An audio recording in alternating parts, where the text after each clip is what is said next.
Today I'll teach you guys how you guys can fix your screen mirroring not working on iPhone. Now in order for the screen mirroring to work, whichever Wi-Fi you're connected to, your TV also has to be connected to the same Wi-Fi network.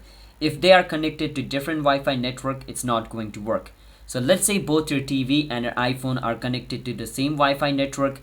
In that case, just swipe down from the top right of your screen, and right above focus you can see the two screens. Click on it and your screen mirroring will be on, and it's going to show you all the available devices. Now my TV is not connected to the same Wi-Fi, that's why nothing is being shown over here, but if it was, it's going to be shown over here, and I could just click on it to start my screen mirroring.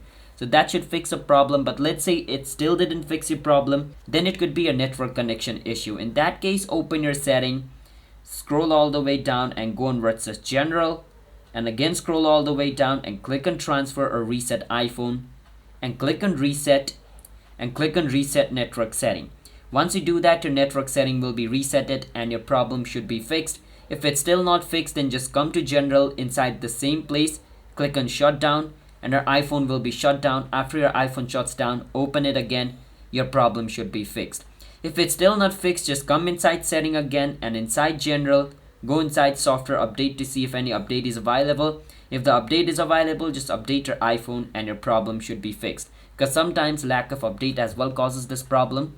So by following all the steps I told you until now, your problem should be fixed. So that's how you guys can fix your screen mirroring on iPhone. So if you guys found our video helpful, hit the subscribe to our channel how to guide, and also make sure that your TV is already not connected to other device, because sometimes a TV being connected to other device doesn't allows your iPhone to be connected to it. So make sure to check that your TV is not connected to any other devices.